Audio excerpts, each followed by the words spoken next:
Hello, mga ka-Vibes TV. Parang malungkot na talaga ang Kampinpin mula nang mawala si Ma'am Elma. At kitang-kita rin kay Sky, na nami-miss niya ang dati nilang samahan. May chance pa kaya na magkabalikan sina Ninong Gavin at Ninang Elma niya? Tara, alamin natin.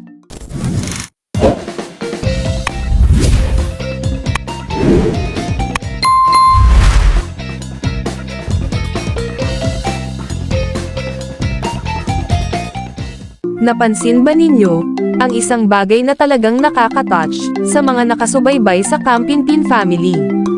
Parang iba na raw ang Kampinpin ngayon, mula nang mawala si Ma'am Elma.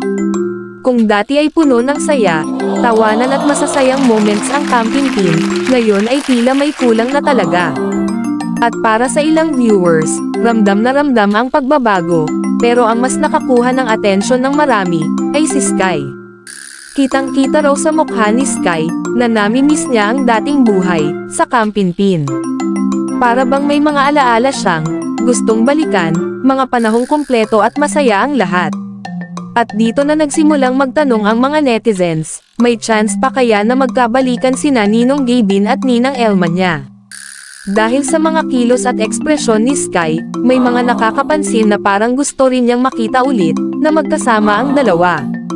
At ang pinaka-nakakaantig na moment, nang mapayakap si Sky kay Kalo.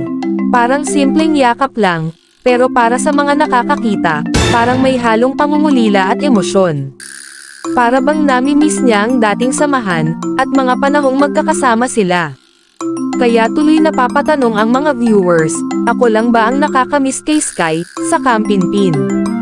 Marami rin ang umaasang, baka hindi pa talaga tapos ang lahat, baka may pagkakataon pa, para maayos ang mga bagay-bagay.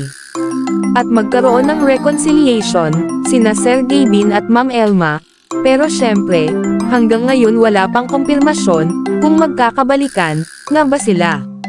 Kaya lahat ng ito ay haka-haka, at obserbasyon lamang, ng mga viewers, batay sa mga nakikita nila.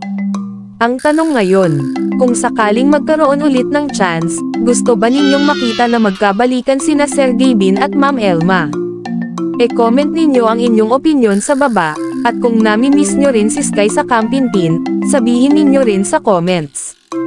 Huwag kalimutang mag-like, subscribe, at e-share ang video, para updated kayo, sa mga bagong ganap at usap-usapan. Thank you.